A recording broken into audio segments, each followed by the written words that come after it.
Hey, welcome to Real Talk, episode 175. I'm Todd, this is AJ, and we're back. I'm so excited for today. There's a couple of reasons. One, we have new things, like this screen, where you get to see Clint's face. Yeah, I'm here now. I'm so excited. You get to officially see me. Second reason is, I don't know, man. It's just a good day today. Excited to do a podcast. He definitely made it seem like there was a specific reason. Well, hey, welcome to Real Talk. What's the purpose? What is Real Talk? Well, Real Talk is an opportunity, dare I say, opportunity to talk about life, God, the Bible, and everything in between. We don't pretend to have all the answers. We certainly don't pretend to be honest. I mean, Yeah. Listen, man, we do not pretend, okay? We don't pretend to be honest because we are honest. that's ridiculous. That's absolutely ridiculous. Why did I say that? I don't know. It's awesome. Shows off to a great We start. don't promise to have all the answers, but we promise to be honest and give you our best thoughts on things. So, Oh, yeah. we're just a bunch of guys. Listen, this isn't church. You guys need to go find a church. If you're a believer out there and you've come to us over and over, that's awesome. We love it. And we'll still be here. But you need to find a church to get plugged into. These are not sermons. You know, these are not messages. Right. This is a podcast sponsored by a church. It is not a church. I think good, it's man. important to bring that out because, you know, sometimes what we do and say can bring, you can offend people, at times. Sometimes rightfully so and sometimes not. Sure. And that can come on the church, so we need to keep that separate. You know, there's a whole group of people that have nothing to do with the show. Absolutely. The church supports it because it is a ministry, and we've helped a lot of people. Oh, yeah. People get questions. Get questions answered, grow in their faith, etc. So That's I just right. want to point that out. So what is Real Talk again? It's an opportunity to talk about life, God, the Bible, and everything in between. There is a link somewhere in the description of this podcast or video, wherever you're watching it. The link may not be active. I never know how that works, but you copy and paste it, put it into your browser at That's right. www.theremnant.life/real-talk. The real in that is REAL. That's www.theremnant.life/real-talk. Click the link, follow the instructions, go down, fill out your question, comment. You can put an article in there. It goes into our database instantaneously and anonymously. Couldn't find you if we tried. That means Boom. right away, and we don't know who you are. That's right. So- We'll never know, ever. That's the gist of it. We've been here, I don't know, we've been doing this for a couple years now, right? Oh, yeah, man.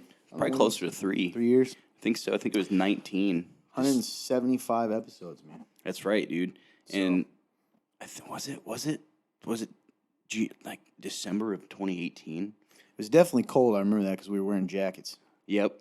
Wearing jackets. I miss my jean jacket. It was right around the time I came, so 18. Yeah. Makes sense then. Going on 4 years in? 18 to 22. Yeah. Wow. Yeah. That's insane. So that's it. That's the gist of the show. Just complete.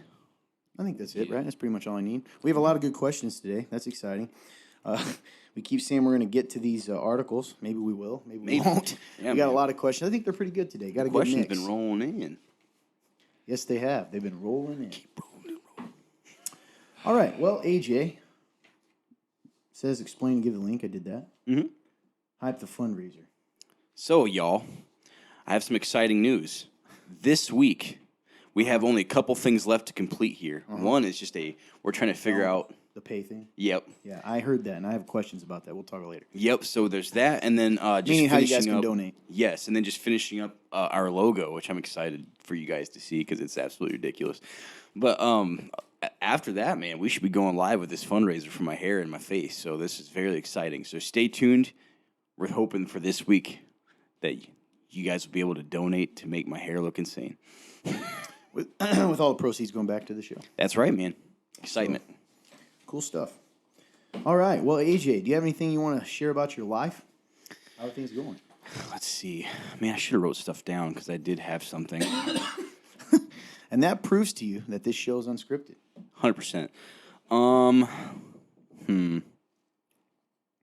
So, man, I don't want to just try to come up with it on the spot.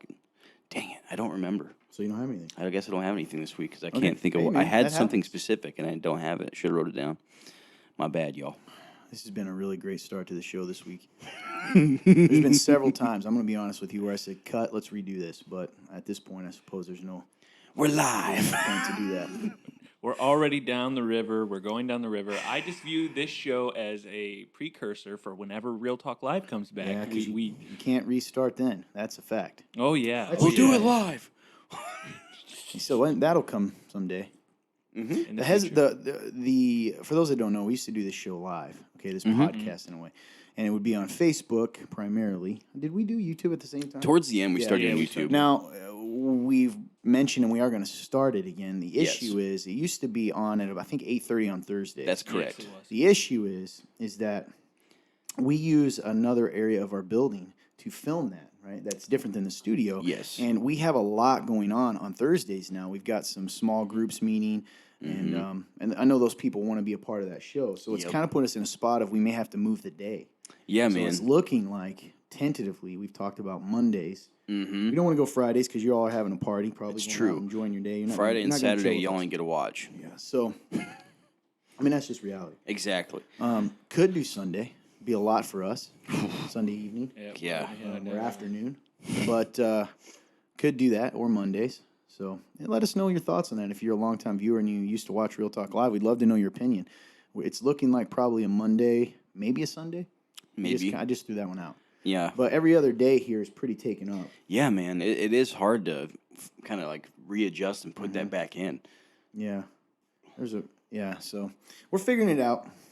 Yes. We'll be there. And it's going to be fun, man. And, one thing that, to kind of go back to the fundraiser, one of the ideas we had, just to give you guys a glimpse of what it's going to look like, is we thought about once these goals are reached, it actually happens to me live on the air,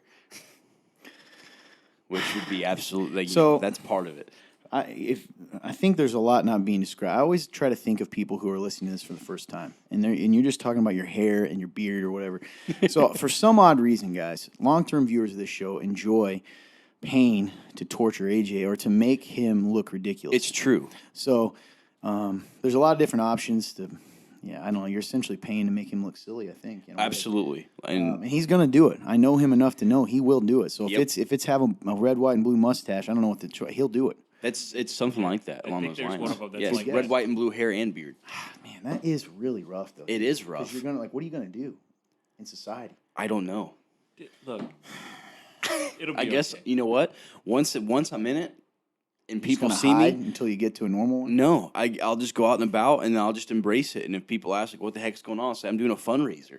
I'll just let them know what's actually happening. The Like, lunch- you want to join in on the That's fun? a possibility. Yeah. Yeah. the best part about this is the lunches that we go on because we know each other is going to be so much more Oh my gosh, interesting dude. now because he'll be walking around with like a red, white, and blue beard, and they'll be like, "What is wrong with that guy, Dude. What is going on?" The one I'm scared of the most is the top tier one.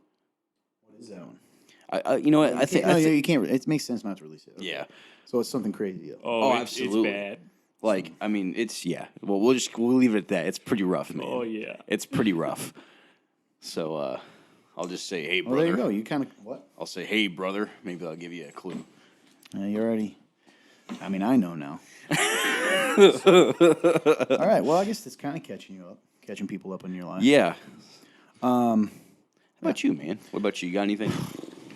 Boy, I tell you what. It's been a week. It's been a 6 months, man. That's true. So,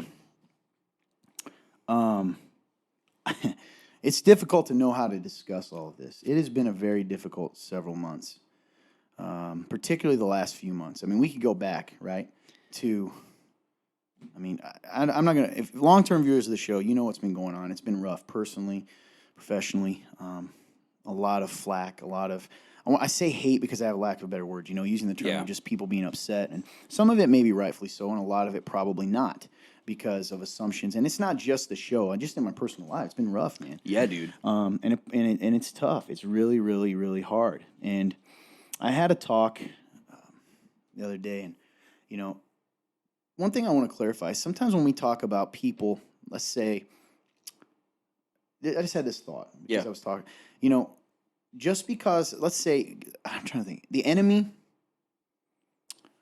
though he doesn't control us, can use good people to hurt good people. That makes sense? Absolutely. So, like, so say, I'm sure I've done that. You might have one of those weeks, I'm sure you've had it, where you're feeling beat down. And all of a sudden I come in and maybe I'm having a rough week, and all of a sudden I've snapped on you, which contributes to you being torn down more and more, right? Yeah. That doesn't mean that I'm not a follower or a believer, but what it means is that sometimes in our weaknesses, if we're not following in a moment, right, then we could be used to hurt people, Definitely. even good people. And that happens all the time, right? And that's why the Bible tells us to have to forgive each other and to ask for forgiveness and to approach things like that, because we do that. And I'm sure I know I've been used, or my sinful actions have hurt people. It doesn't mean I'm not a believer. And sometimes, people have done that to me that are believers. And sometimes, listen, timing is real. We have an enemy. And, have you ever had those moments in your life where everything seems to just happen at once? It's almost like you get piled on. Yes. And those are hard moments, man. And that's kind of where I feel like I'm at in life. And that doesn't mean that everyone or every person or every situation that's done that is evil or demonic. But what it does mean is I think that there's certainly, you can't say it's a coincidence, when a lot of things happen at the same time to tear us down, right? Oh, yeah, Or dude. So, it's been tough. And this show is so difficult because it has done so many good things for people. It really has. It's encouraged people. It's answered questions for people. Heck, it's led people to either renewed faith and sometimes, in some cases, to Jesus. That's right, man. And I will forever be thankful and humbled for the opportunity we've had to do this show. Oh, it's incredible, dude. Have we made mistakes? Oh, sure. Definitely. Some of them have been on air and we can't take them back. And sometimes this show's probably been used in the way that I described earlier. Life is just funny, man. It's just funny. And I think I'm in a weird place right now where it's a trial, man. It's a trial.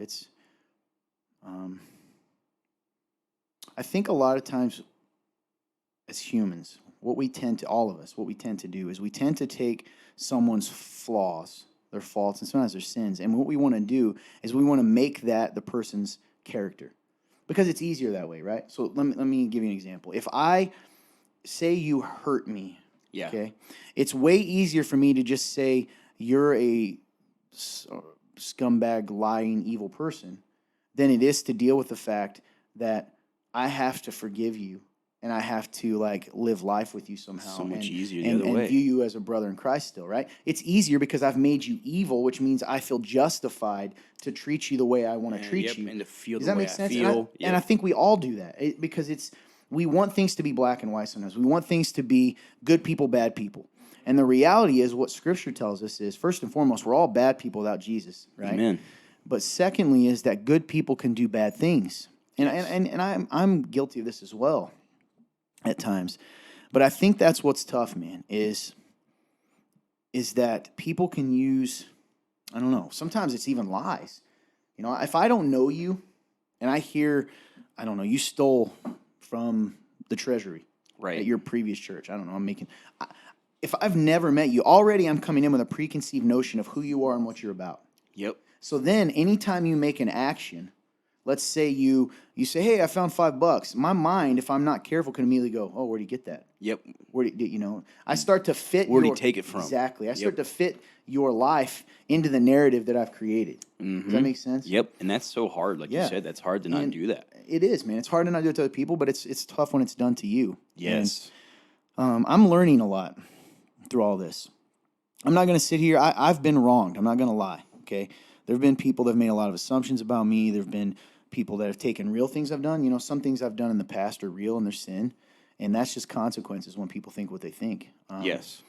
But then there's things that aren't. And that's the problem with life, guys, is when you make a mistake, depending on the size and different times, you give people, it becomes easier to attack you, right? Because you've already given people doubt. Because of, going back to what I said, our tendency to want to make people villains or good guys. It's only one or the other. When the truth is, if we're all honest, even as believers, if you're Christians out there listening, you may love Jesus with all your heart, but there's times you do things that that aren't good. 100%, right? man. If we aren't focused on following God, reading His Word, being in biblical community, going to church, praying, all those things He tells us to do, we tend to live out of that other side, that negative side more. Am I sounding too mysterious here? No, Is this making dude. sense? I don't think so. So I think I'm in a weird place, man. So all that to say, it's been a tough time. And what I try to do, and you guys know this, I try to live my life by saying, regardless of a situation, even if something happens to where, I feel, I don't know, life's unfair. Maybe it is. I try to take what I can learn from that. You know what I mean? Like, what can I do better, and so that the next time situations can be avoided? What did I contribute anything to a situation? What can I do better? Sometimes it's nothing. Sometimes the temptation is just like, hey, run away and hide and never talk again. That way you can be safe. That's not a good answer, and I'm not going to do that. But there are things that I'm learning, and I'm putting into practice. You guys know we talked beforehand, and if I truly believe that if we're open to what God is doing in our life, that we can learn from all those situations to become more like Jesus. And that's what I'm trying to do, man. And in general, what can I learn from all this? What is it showing me about my faith?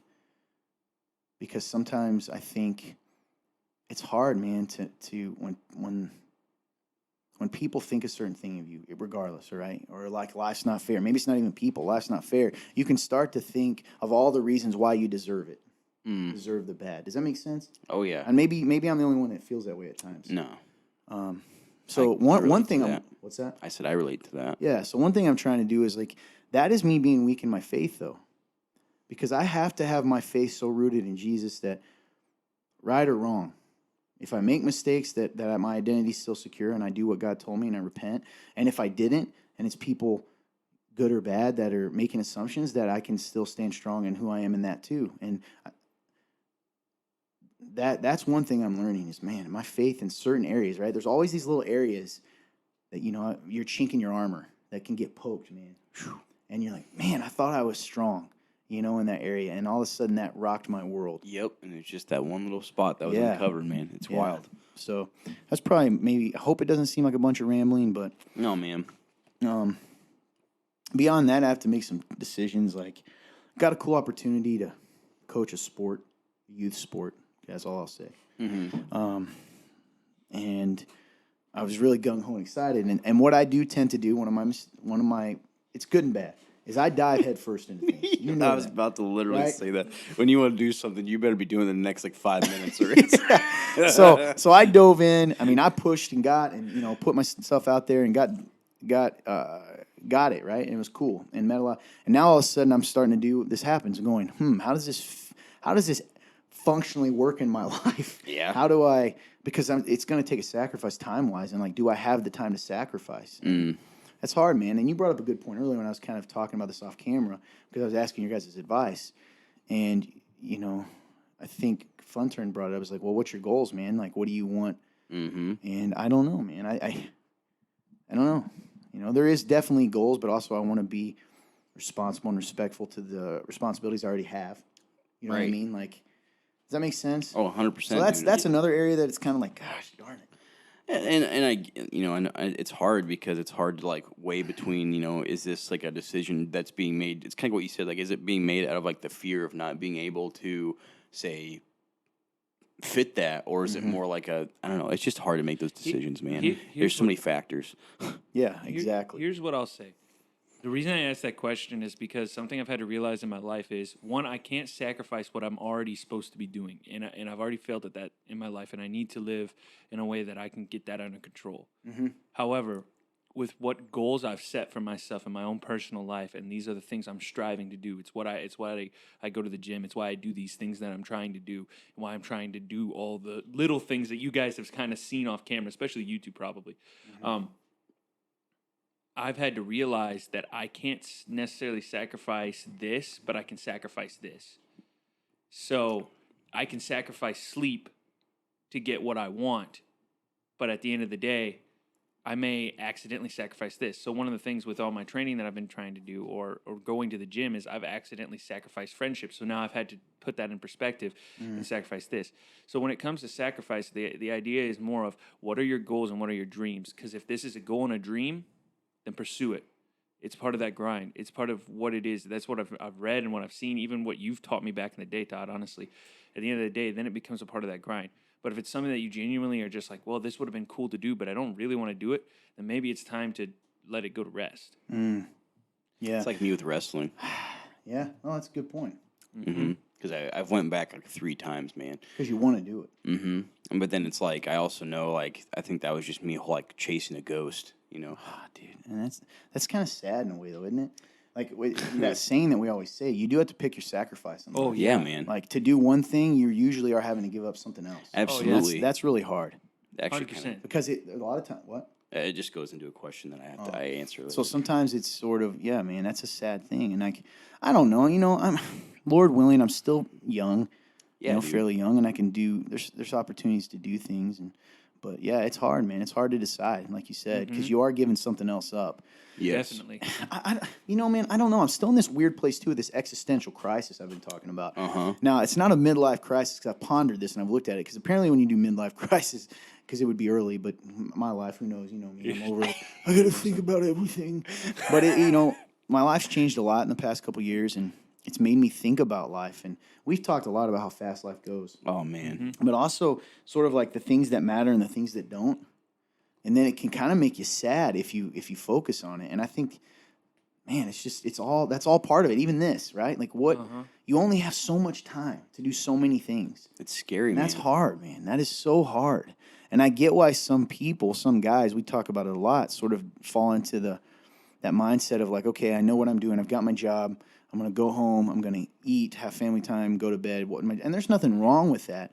But there are some people that have killed their hearts in that, right? Yes. And I get why. Because otherwise it's like you're just going to sit around and I get the temptation, I guess. Because it's better to almost be distracted. Because it can be paralyzing. Yes. Because And then it can make you sad. Exactly. Because like you know there's that adventure out there that you want, but it's so hard to fathom being able to do what you're doing now while pursuing that adventure that it paralyzes you. And I think some people would rather live in, like you said, kind of like that shell of quote normalcy. Well, me too, man. I sort of longed for it, and it's like I don't know. I think there's nothing. There's probably like a mid ground that's good in that, right? To have a normalcy in a routine. I agree. But There then, has to be. That's the thing you got to figure out about life is like what matters. What do you want it to be? And I have a real hard time being content anyway. I mean, I confess that. You all know Right. that. I struggle to be content. I don't know why. I really don't. It's not even like I deserve more. It's not. It's more of like, okay, now what? Yep. I'm always in a now what kind of situation. It's hard, man. And then I get overwhelmed because there's so many things. Mm-hmm.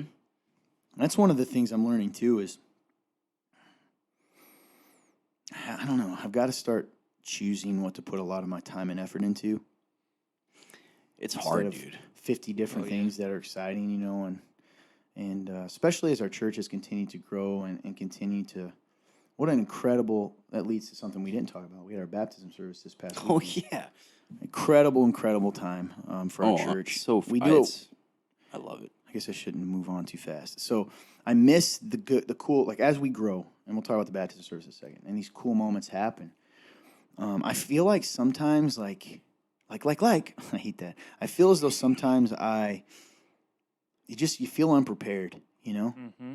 You feel, God. because there's always stuff that needs to be improved. Mm-hmm. You know what I mean? And Oh, then, yeah, and then, 100%. and then you don't have time to make mistakes. So when you make one, you're like, oh, great, I've set us back. It feels like irreparable. It feels Oh, like yeah. unbearable. Sometimes I Yeah. think God does that almost intentionally What's that? because He wants to show you like you can't do this. I mean, without but me. does what intentionally? Sorry. Allows it to grow or move in a direction where you aren't So necessarily you're prepared. unprepared. Yeah, that makes sense. Because He's like, I know that you're going to try and prepare. You're going to try and do all these things, but you see, you got to realize you don't have any control over this in the first place. Rely on me. I will do this. Obviously, I need you That's to good, do. man. And I think people can take that to the extreme and not do anything, and that is absolute. That is wrong. See if I could go around I'm that with word. you. Me either. Anyways, and at the end of the day, you still need to do your part, but you may not be able to do absolutely everything as long as you're striving and trying to get to that goal. Eventually, you'll look at it and you'll look around and you'll go, well, I'm not prepared for this, but I trust that God's got me. It's good. Yeah, and that's good, man. He does tend to do that so that we don't get too reliant on ourselves. Mhm. And in here, I guess that's a good point too. I've never been prepared in each step. Not at all. But anyway, that's just kind of where I'm at. I don't mean to sound sad because it's not really sad. It's just there's a lot going on, man. And I'm not even talking just situations that have happened recently, just in our life, in our church, in my personal life. I got everything. You're like, It kind of Huh? Your life is chaos, man. Oh, it's crazy right now. It really is. Absolutely. And what you said earlier about like sacrifice and like life, it made me think about like the comparison between say like a quote normal person, which is like, someone who just has your regular job and your family and stuff, and like say Okay, which is nothing wrong with that. right and compare That's it. that's the way you were trying to say it. Like, be Yes. careful. Oh yeah, sorry. And compare it to like say like a celebrity, somebody who is like a I don't know, say a professional athlete. I don't know, Yeah. and say, but each life has its sacrifices. I get what you're saying. And so it's like, So even though, okay, that makes more sense. so like say this athlete, kind of like what you said, they've had goals, right, and they've had to make sacrifices to reach those goals, which has put them in a different place in life, and therefore they have things that they want, maybe that they don't have, but the regular, say the quote normal life person has that person doesn't, and it's just interesting how that works, and it can be confusing, like you said, because on one hand, maybe you got like that athlete person who actually doesn't have any deep relationships in the life because of where they're They at. haven't been able to, yeah. And because they've had all that sacrifice that they've put into this goal that they've now reached and they're in, they don't have that. And now I can even see how it'd probably be even hard to pursue that now because of where they're at. Yeah, because even they give up something. Mm-hmm. Like even the rich and it makes me think of several football players who have just abruptly retired. Yep. Or they're like, I don't want to do this anymore, or I have other things I want to pursue. And we in our normal jobs are kind of like, man, how could they give that up, right? They have everything, but in their world, they're like, in some ways, they may look at us with quote normal jobs and go, man, you guys wish have I could time. be like yeah, that. you could have time for family and to do fun things. Yeah, man. Yeah, everything takes a sacrifice. It It really does. does. And like walking in everybody's shoes, man, like I think in some ways it can make you push harder in your life in some areas, but it can also make you appreciate what you got too, if you're able to do that. Like if you're able to put yourself in that position, because a lot of the time, man, we're just so, what's the word? Not jealous, but it's essentially like being jealous. We're envious. We're very envious of other people, other like things they have, the And it goes position back to they're in. perspective again. Well, there's that. So, on a positive note, we just had our baptism service, Yes. so it was cool. So awesome, man. Just really neat to see people that and family members. We had so it's both our baptism service, which is people being water baptism doesn't save you, but we do it because Jesus told us to, and because it symbolizes sort of that we call it an outward declaration of that inward change, right? Yes. The heart, Jesus has already saved them, but now they're saying, hey, I'm with Jesus, really publicly, right? So cool. And the symbolism of the water is a lot of things, being washed clean of your sins, but also that kind of death and me being reborn, in that new life. It's pretty cool. So we had it's just crazy stuff, man. So we had, I think, 8 people, 7. Okay, 8 people, but then one person didn't do it. And we had 7, and then we had 3 people that day. One of them came to Christ that day. It's insane. Came to Christ, and then got baptized the same day. Wow. And I got the cool opportunity to pray with her, after our little mini service, and then go get baptized. Baptized her the same day. Wow. And what was neat too, and I want to encourage people, is her brother recently accepted Christ, and by recent I mean past year, and is really he didn't have anyone in his life to really believe.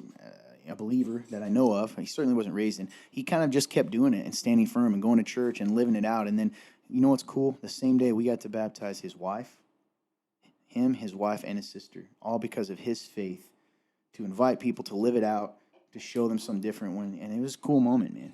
And then we did baby dedications too. We had 5 babies, that dedicate. If you don't know what that is, it's not baptism. It's just a recognition that, babies are a gift from God. They're given to us, and we're sort of saying that hey, Lord, we know they're yours, and we're making a promise, the families and the church, to support them in this, to raise them to know God. So it's a cool moment. It was a cool day. Beautiful weather. We had to push it back 2 weeks. 2 weeks, which was worth it because it ended up being a beautiful day. So worth it. We had a ton of a ton of family come and support people. I think there was 157 people here, which some places that's not a huge deal, but for us that was really cool to see, for them to come out and just celebrate, and have fun and fellowship. And I got to talk to people I don't get to talk to a lot, which was cool. Oh yeah, for sure, man. So yeah, man, it was a neat weekend, and I wish sometimes that I don't know why I can forget those beautiful moments so quickly. I know. when something happens. It makes me feel so weak, you know?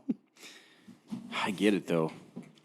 We like to focus on the negative. I think I hate it that just- about myself, though. Uh-huh. You know? Look, you're in the company of all of us in this room, but not only that, but there's a lot of people in the world that I think just there's a lot more pessimists in the world than there's optimists. Yeah, but you know, when I think about the fact that we know Jesus, we believe what we believe, we shouldn't be that way. We should be so joyful. And I keep repeating to myself, I believe it's in Galatians, it might be in Ephesians, I'll have to look it up, but you know, he says, if there's anything good, anything noble, anything true, think on such things. Focus on those things. Might even be Philippians. Actually, it's Philippians. I'm positive now it's Philippians. Because it's a little section I always think of, like the joy section of like, hey, you want to have joy? Here's how you do it. Man. And rejoice. You know, Paul tells us to rejoice like it's a command. So I agree with you, but it makes me go, gosh darn it, dude. If I believe what I say, that I was dead, now I'm alive. And not only that, I get to be a part of seeing God move in people's lives, miracles, life change. Why in the world do I let myself get so sad and beat down? You know, why do I forget those moments and the miracles that we get to see? I don't know, man. It's just, I'm just too human focused sometimes, I think. I know something man. that's helped me You're lately is I've been fighting to stop complaining.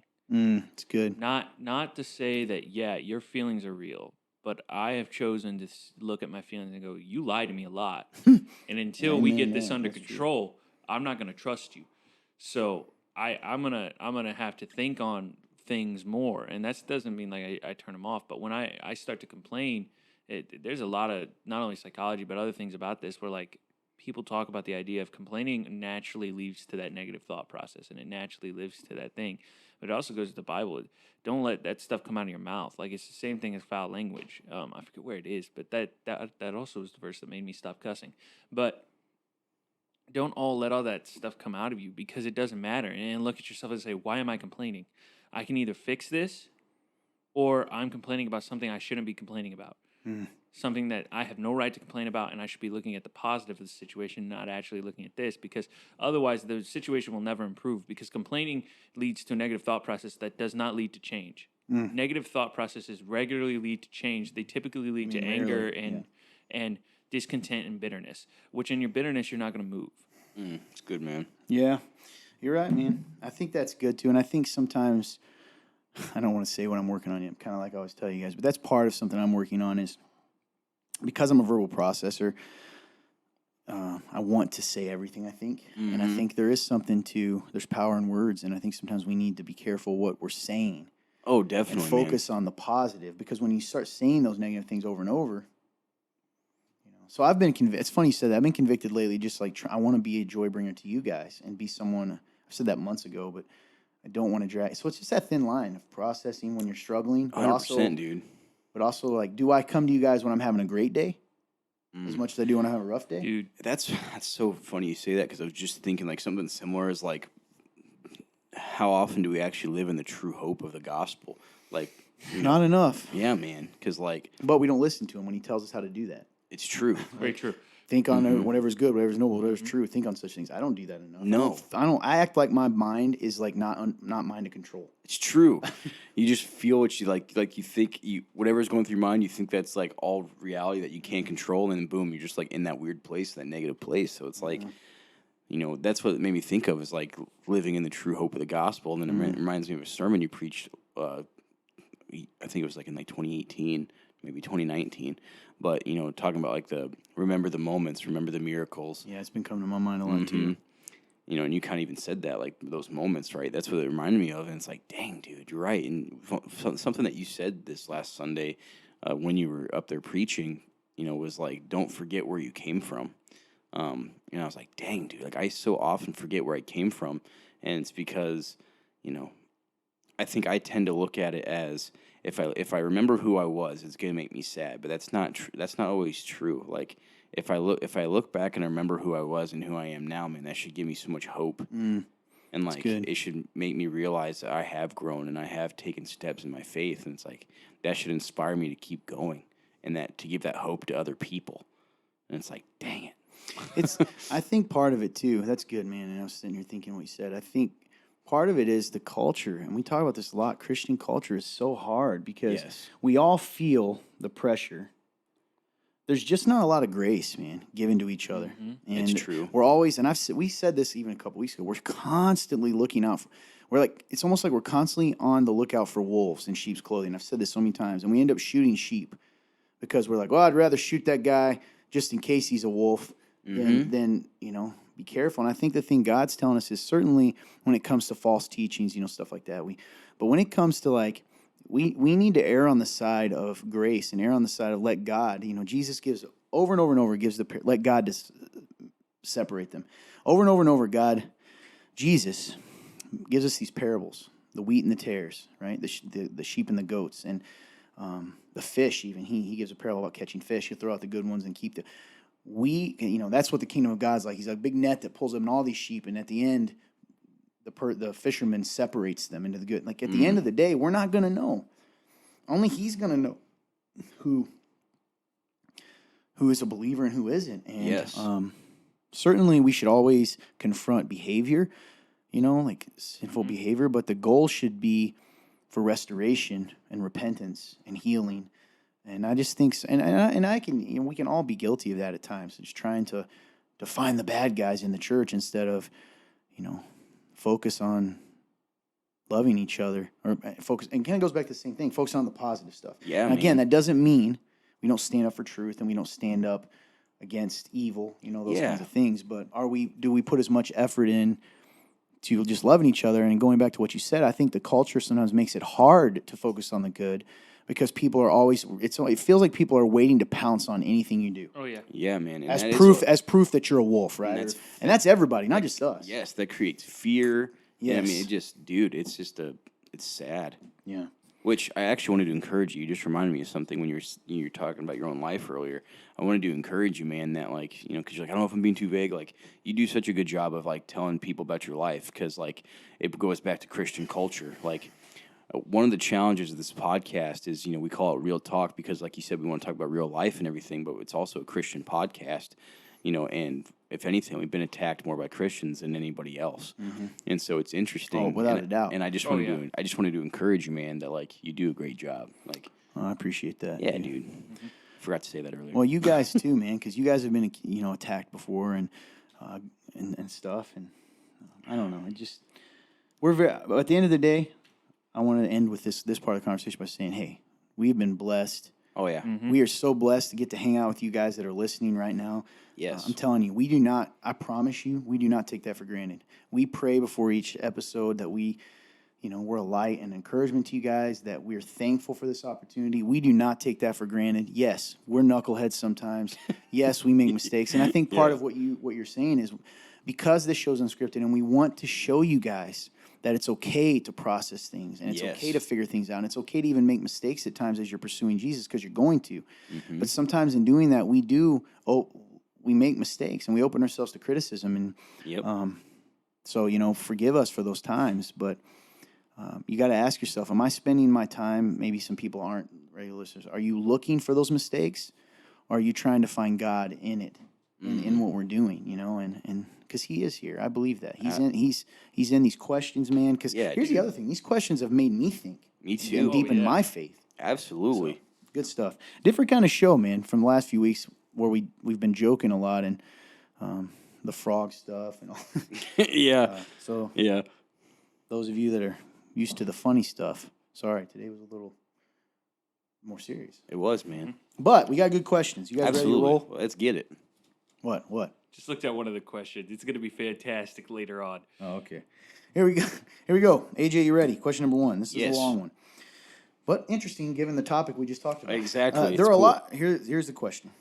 Didn't mean to cut you off. There are a lot of stories out there about the remnant that are just untrue. The remnant's the church that sponsors this show. I know because I go there. Okay, so I'll start over. Just so everyone knows, the remnant is the church that sponsors this podcast. Yes. We also attend. Yes. There are a lot of stories out there about the remnant that are just untrue. I know because I go there. Here. How do we stick up for our church, but also not feed the egos and fall into those traps some may be setting by trying to get us to respond? I love being here at the remnant, and nothing will change that! Exclamation point. So, I kind of made a brief note here. You speak truth in the moments that you see it. See what? That you see people. lies Exactly. okay. If you see people, saying things that aren't true. Be bold. Speak in those moments. Stand up for what you believe in. As far as other things, because I know you talked about traps, people trying to like get you to fall into traps. Keyboard warriors, they're not worth responding to. That's kind of how I look at it. If you have a moment where you're with somebody and you have the opportunity to speak into it, do it. And you're meaning if you're in the presence of someone who's saying lies, exactly. don't just sit there quietly. is what you're saying. Exactly. Okay. Yep. As far as the people who you can't see eye to eye, literally, like you're not in front of them. I don't know if it's worth going into. If you know them personally, maybe makes sense. But like if it's just some rando, I don't think it's even worth speaking into because if anything, you're just giving them more of a platform. They don't, and it just doesn't work out. It's good wisdom for me because I tend to want to respond to everything. Uh-huh. But I will say something you said too. A lot of times good Christian people, because we cling to verses like turn the other cheek and as best you can be at peace with one another, all that's true. But that's never at the expense of truth. It's good. And so sometimes I think we justify our fear because we don't want, I'm going to put in quotations because it's not always conflict, but conflict. Because we think, well, if I tell someone who's saying a lie the truth, that's conflict. That doesn't always have to be conflict, but sometimes we justify our fear of conflict by saying we're doing it out of to keep peace and et cetera. And I think that's a slippery slope because then you're kind of not training yourself to stand up to speak truth and like, well, what if it's about Jesus or what if it's about the Bible? Man. And so I think, we don't use those verses to justify not speaking up for truth. Certainly you get to a point when you speak up truth, you can't make someone accept the truth, but you can say it. And I think a lot of times people don't realize the power they have just to stand up and say, no, that's not true. Yep. Oh, yeah. But like you said, that's good advice on the random people too. Oh, absolutely. Next question. In the Old Testament, why does God change names? Sarai to Sarah, Abram to Abraham, Jacob to Israel. So typically when God changes names, it's because he's symbolizing sort of his new relationship with them. It's like when they meet him, they're forever changed, and he gives them a new name. So kind of cool. So like, for instance, Sarai, okay? So Sarai to Sarah, Abram to Abraham. They're the ones that the covenant was made, right? You will be, your descendants will be like the stars, right? Or whatever. That's really cool, man. So Sarai, though, means princess. Pretty cool, pretty name. But Sarah means my princess. Wow. So God said to her, you're no longer just princess, you're my princess. That's super cool, man. And Abram means exalted father. Abram, okay, listen to this. But then he says, you're not just exalted father anymore. You are Abraham, which is father to multitudes, father to many. Dang, Isn't that cool? It's because he told him, right, your descendants are going to be. And then Jacob to Israel, and I think, Israel is contend with God or something like that. I got to look it up again, but it's pretty cool because it's after Jacob sort of wrestles with God, and then all of a sudden he says, hey, I want to look that up now. Yeah. I can't remember the name, but he always gives those names to it's sort of cool too, because I think he also does it for that person. How beautiful would it be to go, hey, Sarah, you're not just princess, you're my princess. It's so cool, dude. You're not just, so yeah, I think that's neat. Yeah, I really like that concept of like, because to me it's almost like that's the old and becoming the new too. Like I Israel love that. means God contended, wrestles with God, or triumphant with God, and that's pretty cool, man. Wow. That Jacob, after he wrestled with God and sort of came to that place of obedience and understanding, then he changed his name to, you're not just. I'm trying to remember what Jacob means. Jacob means someone who seizes, circumvents, or usurps. Interesting. To follow, to be behind. Remember, because he was sort of second, and he usurped the place of Esau. So then God says, you're not just the one who usurps anymore. You're Israel, the one who is triumphant with God. Man, dude, that is so cool. Yeah.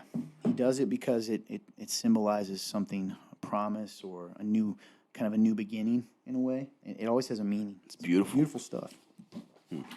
Sort of like us when we're called, we're no longer sinners, but we're saints. Stuff like that. Yes. All right, moving on. Great question. Now, you guys have any thoughts on that? No, man, that's awesome. Number 3. Do you have guys? Do you have guys? That's ridiculous. Number 3. Do you guys have any material to help new Christians start growing in their faith? Maybe an outline to help them grow as a disciple of Christ? Just wondering. We have a foundations class that we do. Yeah.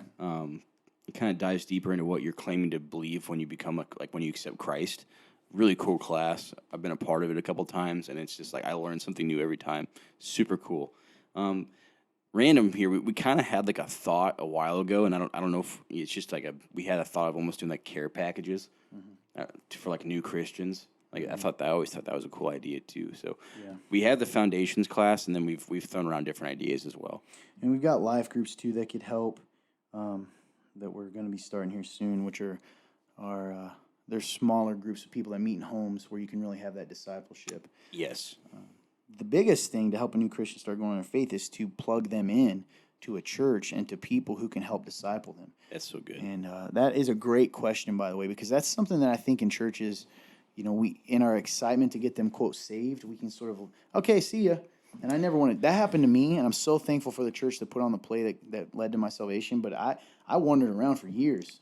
That's they true, gave me a man. Bible, which was cool because I did read that. But there was still so much more that needed to happen. And the best material for you is the Bible. Start reading the Bible. And I always tell people, start in the Gospels. If you want to know which one, start in the Gospel of John. It might be easier to understand. The Gospel, any of them. Gospel, just if you're a new Christian out there, you're like, man, I don't know what to do. Just start reading the Gospels. Start reading the Bible and understand. The Gospels are the stories about Jesus. That's good, man. I love it. That's where you had me start. I remember one time you asked, and I was like, yeah, I think you had me start in Romans. You're like, I would have never done that. I was like, oh, yeah. Though that is a cool one, like to go into in your faith, too. All right. Let's see. Todd. That's the question. Okay. Yeah, Todd, how do you know so much about the Bible? Is it just from reading it over and over, or do you research things?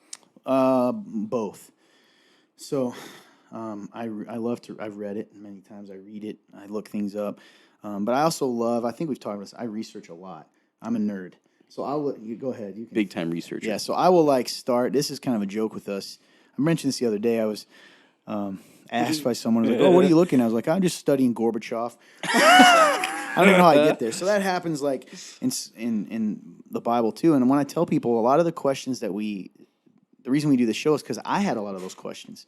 And so a lot of times the questions you guys ask, not all of them, but I've had myself personally in my journey. Yeah. And so I've already kind of looked into them, and I've read a lot of books in general that have helped me process that. So sometimes if we get a really tough question, we don't do it often because we want to be sort of show you spur of the moment that it's okay, show you how we look things up.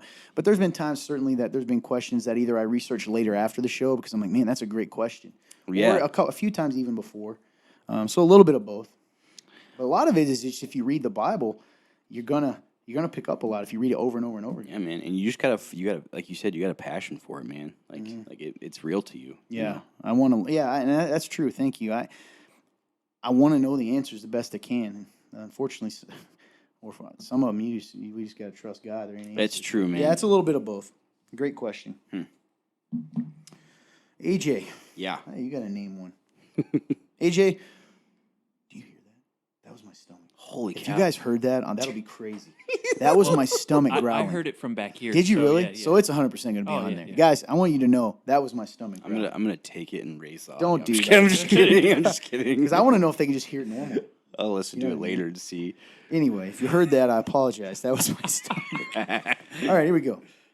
AJ, Yeah. what's your dream? It's a good question. I don't think about it a lot, but I did have a couple notes I made. So when I was younger, one of my dreams was I grew up on sports. My family played sports. So I was constantly running from sport to sport, whether I was watching it or playing it or whatever it was. So when I was younger, it was I wanted to play baseball a lot. I was like, I want to be a professional baseball player, and then. As I got a little older, and sports kind of passed, I wanted to do music. I wanted to, I was in a band. I wanted to kind of try to make it in music sort of thing. And then that went away. And then after I graduated high school, I was like, well, I want to do professional wrestling, because I'm a huge wrestling fan. And so, I think I started training when I was like 19 and did that for a little bit. And like, I kind of meant, this is what I was talking about earlier. I've kind of went back to that a couple times. I did that for a little while when I was like 19. And then I think I went back when I was like 23 or 24. I might have been 21 or 22. I don't remember. But then even now, even as little as this last year, I went back and even did it again. And so that was, one of the later ones. But, when I really think about it, it's kind of scary, but God's given me everything I've ever wanted here at this church. He's given me people that love me unconditionally. He's given me an opportunity to be creative, which I've always loved to do. He's given me people I can relate to. And when it comes to a dream, man, like I guess I don't know what else I'd want. And for me, that's absolutely terrifying. Why? How so? Because I have so much life to live, but he's given me everything I've wanted. And so it's like, what do I do with that? I don't know. Because there's always there's always something you want to chase, right? There's always something you want to get to. And I'm sure there is something else there that I just haven't thought of, or I haven't let myself actually think about. But when I think about what is my dream, man, it's just I want to be loved, man, and I want to be able to be creative in something, and he's given me those things. And so it's that's beautiful but also terrifying for me. So yeah, man, what is my dream? I wouldn't say it's necessarily anything specific, man, but God gave me everything that I've ever wanted here at the Remnant. And so it's I don't know, what's my dream? I guess it's to do what I can now. So sorry. I don't know why that happened. Go on. I'm so sorry. It's a good song I was sent though a while back. Anyway. So really, yeah, man. I mean, that's my dream, man. It's just not necessarily anything specific. It's just more I want to be loved. Pretty powerful to admit. And I want to be creative, and I want to have people around me that I can actually talk to and relate to, and I have it. So I don't know, man. I am in the middle of my fulfillment of a dream, and that's crazy. Oh, man, that's cool. So sorry, that's cool. Last week I realized I'm never close enough to them. So hey, man, you're never too old to dream another dream. I think Winnie the Pooh said that. who's that? I'm just kidding. I know who Winnie the Pooh is. You've never seen a Winnie the Pooh thing in your life, have you? Very little. At all. I have. I've seen a commercial. I've seen it on TV before. Really? Which one did you see? What I did mean, you see happen? I couldn't tell you. How old were you when you saw this? I was like, Name two characters. well, you got Winnie the Pooh. He didn't count. I just There's Tigger, Uh-huh. and then there's Eeyore. You just know that because I brought up Eeyore all the time. We always joke about AJ not seeing. It's true though. classic yeah. If you were to ask me a plot for an episode of Winnie the Pooh, I couldn't tell you. Yeah, I was just teasing. Mm-hmm. Okay, I've never seen You're the up, my movies friend. either. Let's see. I think they Thanks for didn't answering. didn't, That's didn't they cool. make movies of it? You're at number 3 on yours, I believe. Okay. Have you guys ever listened to the song "Good Fight" by Unspoken? No, and that's why I was trying to pull this up so we wouldn't waste more time and ended up playing some random song. No, I have not. Have you? Me either. The lyrics are pretty cool though, considering what we've been. Until you stop breathing, until you stop bleeding, until your heart stops, kick, drop, beating. When it's hard times, when it's long days, and the enemy is right up in your face. When your back's against the rope and you're feeling all alone, keep fighting the good fight. Never give up, never give up. Keep letting your light shine, holding this high as long as you live. Because I'm never going to leave you. Always going to see you through to the other side. Keep fighting the good, fighting the good, fighting the good fight, good fight. Even in the roadblocks, even through the tough spots, when you're feeling you're giving it all that you've got. I'll be with you in the next step, giving you the next breath. I'll be the voice saying you're going to make it. When you're out there on your own, you're never alone. Keep a good fight. It's pretty cool. I like that. Just keep on singing, keep on dancing. The joy will be your banner, and my love will be your anthem. And you may never know what your tomorrow holds, but you can know that I'm holding your tomorrow. Oof. Dang. That's pretty powerful, dude. Yeah, I love it that is. line. You may never know what your tomorrow holds, but you can know that I'm holding your tomorrow. Oof. Dang. I have not heard it, but I'm going to listen to it after Me this. too. I would play it for you now, but we will then get silenced because of copyright. It's true. laws. Yes. Now I do know. I have heard one song by them, and it was a while ago. I have a few. And I of think their songs. Austin There's a song called originally Mistakes that's pretty powerful. All of my mistakes. Pretty Yep. powerful. We also play one of their songs. We do? Our worship team does. I know because I suggested it long ago. Yeah. Nice. Which It's one of my song? Do you remember favorite off the top of your head? songs. We could. It's the longer one. I know that. Yeah, so we play. But I one don't of their remember what songs. it is. Yeah. That's cool. I didn't know that. Terrible Nice. song. Makes me kind of want to pull it up to see which one we play. Mm-hmm. But yeah, thank you for sending that because we need. That's a song. It sounds like we need right now. Absolutely. I'm definitely going to listen to it. I'm excited to listen to it. Please don't play again. This actually, you know what? This brings something up that we've talked about before that we may still do at some point is real reactions, where you and I react to things people send us. So that could be literally anything.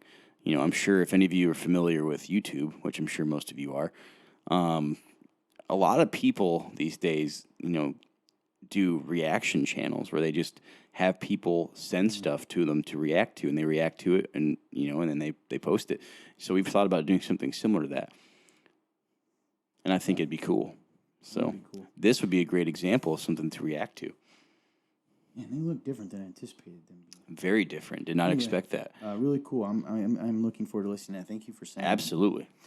All right. You know what, man? I'm just going to ask you one right now. Okay. Because we're going back and forth here. Yeah. Oh, man, there are a lot, aren't there? Oh, yeah. Why does God give some people convictions that he doesn't give to other people? What do you think? I think because we're all different. He's made us different, and I think that, you know, some things are going to convict people, and some. But I think that's why they're asking. Why do you think that is? I think you're right. Okay. I think it's different people. Here's what I would hop on to help speak into too. What would be his reason to? Because we're different. Why would he give us convictions then that are different? What would be the purpose? It's for our good. Yeah, exactly. So if he gives me a conviction that I can't drink at all because for some reason I just don't feel right about it. Right. Now, Scripture doesn't say you can't, right? It just says don't be drunk. You might say, yeah, I'm okay having a beer, but I don't. Maybe that's because he knows that would not be good for my sanctification process. Absolutely. Because the way that, for lack of a better word, my sin nature, my rough edges, Yes. it couldn't handle it, where yours could. Yep. And so convictions are always about our growth, our sanctification. Sanctification is that process of us becoming more like Jesus and less like the old us. So anything he ever does is for our growth and for our good and to protect us. Honestly, Absolutely. to protect us. So, And I think it also comes in different areas because the areas that we are, say, like the example you just used about like, hey, like maybe I can have a beer and you can't, is like that also helps the body be the body, because then I could go have a beer with somebody and get to know them better to maybe lead them to Christ. While maybe in a different area, you could go do something and I couldn't. Like, so to me, it also develops the body more too. So, good stuff. let's see. Great question. Absolutely. Next question. In Genesis 46:31-34, it says that Pharaoh detested shepherds. Why do you think Pharaoh did not like shepherds? We don't know this. We're not given the exact answer here, but a couple of theories, and I think the one that sort of makes sense is the shepherds would have been a nomadic people. The Egyptians at that point had been, they live in cities. They have their, lack of a better word, civilized. And so they don't trust or like nomadic people because, you know, they're outside their control. They're barbaric. It's like the opposite of who they are. Yeah. So I think that's one of the main reasons. And I think that some scholars say, and I think that's a pretty good reason. Yeah, it makes I think sense. that makes sense because there was always that tension, if you look in the Old Testament, between nomadic people and city dwellers, going even all the way back to Cain. You know, Cain was the first one that set up a city, really, and no longer wandering, no longer, I'm sorry, like being nomadic. So I think that's the reason, and they didn't have a home, and so that's the best answer I got for you. Yeah, there's that's other good, ones man. too that have to do with cattle and sheep, and also they may just have viewed them as like those are gross people. You know what I mean? Like, yeah. so, we don't know. Alrighty. You know what Sparta is? If I were to ask you this first. Ish. Okay. Yeah, I was just asking. Well, I think this would be a decent. Okay. Then Jesus said to him, "Put your sword back in its place, for all who take the sword will perish by the sword." Matthew 26:52. What does this verse mean? Is it a warning or more of a command or call? What does this mean for the young warriors learning and coming up in this world? What should we take away from this? Put your sword back into its place, for all who take the sword will perish by the Pull it off sword. and chop the ear off, I believe, at this point. And then that's when he said, "What are you doing?" I think it's saying like, slow down. Yeah. That's kind of what I take from it. Like, put your sword back into its place, for all who take the sword will perish by the sword. Like, I think that he's saying, like, if you go into situations without actually thinking, like, you can, even if it's in a noble action, it can also lead to, death. Like, it can lead to bad. That's just my first initial stab at it. I think you're right on. I think I'll take it one step further, though. I think he's essentially saying it's like you get what you give in a way. So if you're going to live a violent life, you're going to end up dealing with violence all the time. That's good. That's his call, right? His call is like, listen, if you're going to choose to live that kind of life, your life is going to be a violent life. And what have I? And then he goes on to say, anyway, don't you realize? Because right after he tells, because Peter chopped that guy's ear off. Right after he says, you don't realize that if I wanted to, I could have already been violent, right? I could have called down a legion of angels to take care of this. So I think it's a warning. I think it's like, listen, those who, if you live a violent life, it isn't about never fighting, by the way. People say that's what it means. But if you live a violent life, meaning like fighting, meaning you got to sit there while someone comes in your house and kills your family. I don't believe God would want that at all. But it's meaning, in that instance, hey, live by the sword, die by the sword. If you're going to live a violent life, don't you understand what's going to happen to you? You're going to get violence. You're going to have to live with that. So I think it's a warning. It's really good. What does this mean for young warriors learning and coming up in this world? It means, in my opinion, I don't know what do you think? What does that mean for young warriors learning coming up in this world? I would say young warriors, I think it means men, us trying to learn how to stand up for things. Yeah, I think for what I would take from that is that for someone who's young, coming, trying to grow up in this, is that pick your battle. Right on, I agree with you. Pick your battles.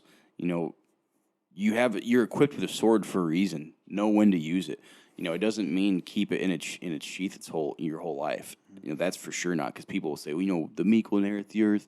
Jesus actually told them to take a sword the second time he sent his disciples out, which is interesting. Mm-hmm. I agree with you completely, man. I think it means like be very careful what you choose to think is worth fighting about. That's good. And using that terminology, warrior, I like that. Men have a heart of a warrior. Our Father is a warrior. It says the Lord is a warrior, right? It says that in Scripture. But we fight for what? For truth, for good. We don't fight for ourselves selfishly. We don't fight to get our way. When we fight, it's for a purpose, and it's for a purpose that protects and loves and all those things. I agree with you completely. I love that. And that's what it says. What should we take away from this? I think that's what it means. That's good. Yeah, I love that. And there is power in turning the other cheek. When Jesus said that. But what we always tell people, it doesn't mean do it out of fear. If you're turning the other cheek out of fear, it's not actually out of love. Turning the other cheek means I know I could, and I'm choosing not to, and there's power in that too. Yes. So that's good. Great question. All right. Last one here is, what do you know and think of Sparta, and what should we take from the Spartan men as men today?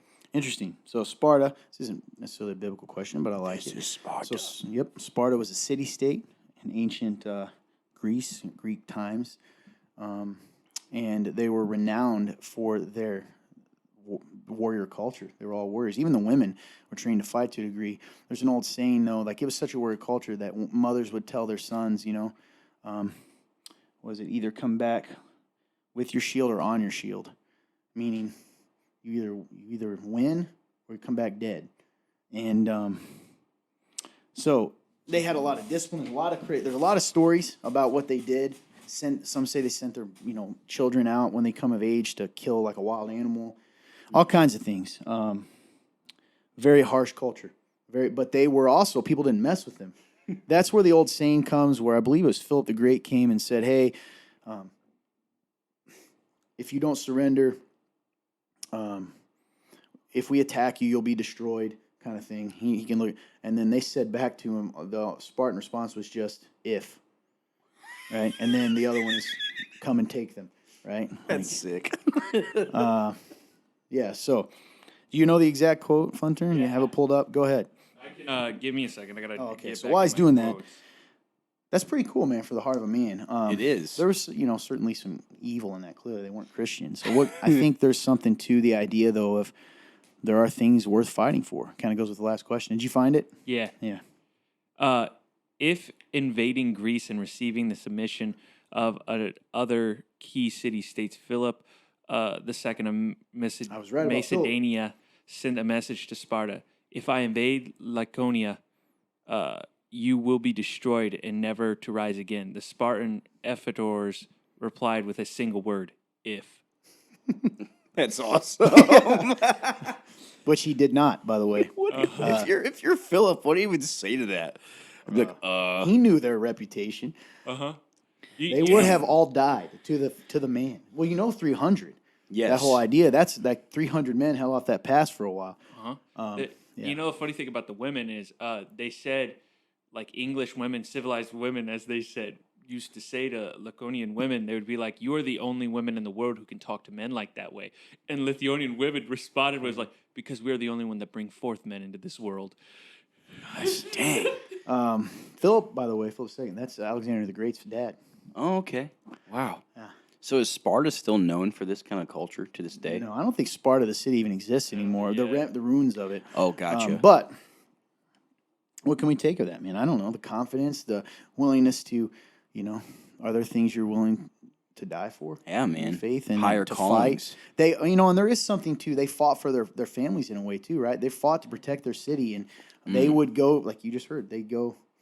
300 men held off thousands of people. I'd have to look it up, and they died to the man. By the way, why? To protect their home, man. To protect their loved ones, and I think, there's still beauty in that. What did Jesus do? There is, He died for us. He went the ultimate place for his family, for lack of a better word. So, hey, that speaks to my heart. I'm all about. It does, man. Even I won't lie. Like a lot of the time for me, because I didn't really grow up in that knowledge and didn't grow up in that kind of a scene. So for a while I feel like that stuff didn't really move me or inspire me, man. But it does, man. There is something that stirs my heart deep down when you talk about that stuff. It reminds me of the one. I can't remember if it was Army commander, but when he looked at all of his guys and was like, do you want to live forever? And then just went running into battle. I was like, that guy's insane. That's wild, dude. Oh, yeah, so we just read about that guy. yeah, man, that guy, he's a wild guy. man. The last guy to kill someone with a bow and arrow in a war. It was World War II. And the bagpipe guy, the mad bagpipe guy. Those guys. That's a cool story, man. I wish that dude that went out with he carried a sword and a bow into battle. I love that there's a photo of him. They caught a photo of him. It's You so see crazy. him He's on the charging shore of Normandy with the sword, dude. If you're shooting down at that guy, you gotta go, what? Well, that's like the bagpipe guy was a different guy. They didn't shoot him because they thought he was a madman. They're like, who is that guy? He's just playing the bagpipes down in... Dude, I love the part where it was his British commander cool. because he was Scottish, and there was an outlawed Scottish tune, and he looks over, the British commander goes, "Just play it. It doesn't matter anymore." And he's marching playing this note that's illegal in Britain. Wow. That's just wild, man. So Dude, cool. I'm looking up that guy's name. Yeah, that's... Because it's funny, like I said, growing up, I didn't really... Mad Jack Churchill. Mad Jack Churchill. He was the last ever recorded bow and arrow kill in World War II when he shot a German officer in 1940 while he was holding the village of Le Epinette. Oh, yeah. This guy also just single-handedly just captured villages with a Oh, my bow God. and a claymore. That's Bro, it. This is crazy. When his company was trapped after the Battle of Epinette, just forgive my French, Churchill killed the first approaching Nazi soldier with his longbow, then used 2 machine guns to fight back until they ran out of ammunition. He used a longbow. Look at that guy. Look at Mad Jack there as an old man. Oh, he lived, man. by the way. Oh, Gosh, that dude's... He also led from the front every time. Wow. Here's another thing. Isn't this also the guy who captured a whole Nazi town and then made them all march? And he all I And think then he so. went like back nothing? for the other people. Yeah, Because he forgot a sword, right? Jack Yep. Churchill added bagpipes. So he also carried bagpipes, a bow and arrow, and a sword. And he actually said, quote, "Any officer who goes into action without a sword is improperly dressed." I'm trying to find some of the crazy things he did. That's right, because he went against command, right, to go back to that town. When he was in his regiment, he became an excellent bagpipe player. Back in England, his life seemed dull, so he left to build his career. When war broke out, he was called to the colors. Blah, blah, blah. Churchill used his bow and arrow while on patrol, knowing the bow was an extraordinarily effective weapon in skilled hands as it was silent and accurate up to 200 yards. When his company was trapped, he killed with longbow, and as I told him, then he used 2 machine guns to fire back to the round of ammunition, and then he managed to get the remainder of his company to safety by leading them through the enemy lines at night, despite being shot in the shoulder. He was a natural for the commandos. He encouraged his men to play bagpipes. In fact, Churchill leapt into action playing the March of the Cameron Men on the pipes and then hurled the first grenade before charging onwards. He had a basket-hilt sword. Here he is in that picture we're talking about. Look at that guy. Dude, he is so wild, man. I love it. They have film footage of it. They have film footage of it? Oh, my gosh. That's incredible. The remainder of his war experience was just as astonishing. He led troops through Sicily, encouraging them as always on bagpipes. Using just his sword, he was responsible for the capture of 42 German troops and a mortar crew. Gosh, man. Later, he fought in Yugoslavia, where he was forced and sent to a concentration camp. He's said to have been playing Will Ye Come Back Home Again on the bagpipes when a grenade exploded nearby, knocking him out. By the time he was a colonel, people at first assumed he was related to Winston Churchill. He tunneled his way out of Austria, only to be recaptured and sent to a POW camp in Austria. And then he managed to escape again and walked across a mountain pass to Italy. This guy. Dude, this is... You got to imagine the Nazis and everybody at this point are going, we literally can't capture this guy. This guy's been captured multiple times, and he breaks out every time. Yeah, I'm trying to find that. I guess I'll do it another day. I don't want to make people wait, but there's that cool one about that town where he went back, and that's what I was trying to find. It's so cool. He just kind of walked in, and they were all like, "Oh no, it's not this guy again." They all just kind of were like, "No, we're sorry. Just leave us alone." Yeah, if I remember, the gist of it is essentially that he left his sword. That time he shot the Nazi. He was watching a German force advance from a tower in the little village of Elpanet. Churchill signaled his attack by shooting a Nazi sergeant through the chest with a barbed arrow, immediately followed by a hail of bullets. Man, he's a wild man. Mm-hmm. We should put that picture of him. I'll find the picture and put it up so people can see Shimmy him. up a wire fence. He was captured. He snuck away. He walked 100 miles using a stolen rusted can to cook what he considered vegetables he looted from Nazi-held fields. Dude's wild. Man, that is so crazy, man. Yeah, sorry if everyone were quiet. I'm still trying to find it's fine. Dude, it's just fantastic. Mm-hmm. It's such good stuff, man. Just the random stories you get of just people doing insanity is fantastic. Oh, yeah. There was a glint of psychopathy in Churchill during the war. If he kept it, he was tight-lipped later on in life. He spent the last 37 years of his life sailing coal-filled ships along the Thames River with his wife. Man. I can't find it, but it's pretty crazy stuff. Yeah. I'm pretty sure that he is the man. Yeah, the gist of it is that he fought in this town, like essentially like they took control of the town. He went back to his. They led people out of it. Is what happened. led people out. Realized that he forgot his sword. Said, "I'm going back for my sword." And the higher ups, whoever they were like, "You're not going back." He's like, "I'm going back with or without you." Walks back to this town, gets his sword, comes back, and no one did a thing because they realized how much of a bad man he was. Yeah, dude, he came back and they were just like, "Oh no, not this guy again." Oh man, you just see him all going, "No, just let him have this. It's not worth it. I don't know what you want with this guy, but it's not worth it." What happened to Mad Jack's sword? What happened to Mad Jack's sword? And the fact that there was 2 of these guys just randomly on the battlefield, you got to imagine everybody does think that he's a ghost at this point because he's on the beaches of Normandy. He's in 2 places at once. Dude's incredible. Until they realize that they're both 2 different guys. They just found 2 crazy Scotsmen that are just running around doing anything. Yeah, man. Fighting Jack or Wild, yeah, it's crazy, man. But yeah, those kind of guys, man. It's just speaks to the heart of men. That wildness, man. It is inspiring. Here it is. Yes. With the help of a corporal, he infiltrated the town of Molina. captured the post, took 42 prisoners, including a mortar squad. He led the men and prisoners back down the pass with wounded being on carts pushed by German prisoners. He commented that it was blah, blah, blah. He later walked back to the town to retrieve his sword, which he had lost in hand-to-hand combat with the German regiment. On his way there, he encountered a lost American patrol mistakenly walking towards enemy lines.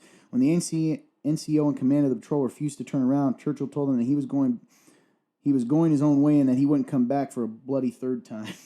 So he's like, if you guys get lost, I ain't coming back. Pretty crazy. Anyway, good show. Yeah, man. How long have we been going, Fun Turn? Clearly a long time. Yeah. Oh, yeah. It's like over an hour and like 16 minutes. Yeah, so yeah. Someday, man. Someday. One of these days we'll get the articles. You got anything again. you want to say? Thank you guys so much for watching this episode. You guys are so awesome. Thank you for the questions you ask. If you guys are watching from any of our social media platforms or even listening to the podcast, share it with somebody. Tell them why you like it. We've had so many people, ask us awesome questions, and that's from you guys sharing. So go ahead and do that, and other than that, I just love you guys so much. You guys are incredible. Fun Turn?